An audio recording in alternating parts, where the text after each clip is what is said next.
This is lab number 7, Michelson interferometer.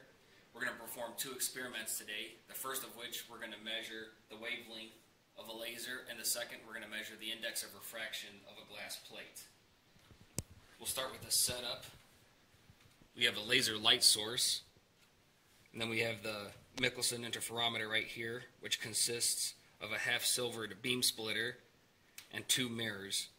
And we'll also be inserting a glass plate.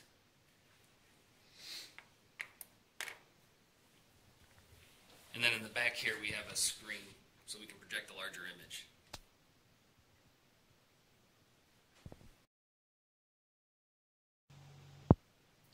The second part of the experiment involves measuring the wavelength of an unknown laser. And this is done by measuring out how far, or counting out 20 fringes and then measuring on the micrometer knob how far those fringes passed. So basically, turning out the lights and going to our screen, you can see the high points and low points on the interferometer. And then as we turn the knob, the fringes will travel. So by marking on the board your starting point, you count out roughly 20 fringes, and then look at the knob and then see how far those fringes have traveled.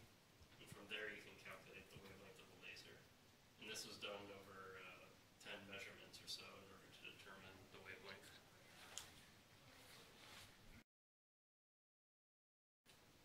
And for the next part of the experiment, we're going to measure the index refraction of glass.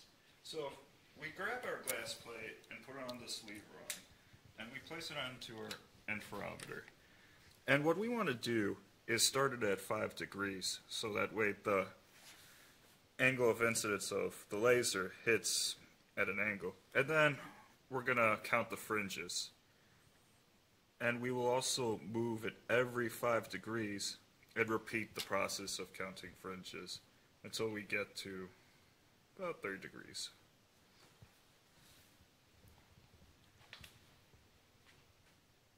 And as you could see, here is the fringes.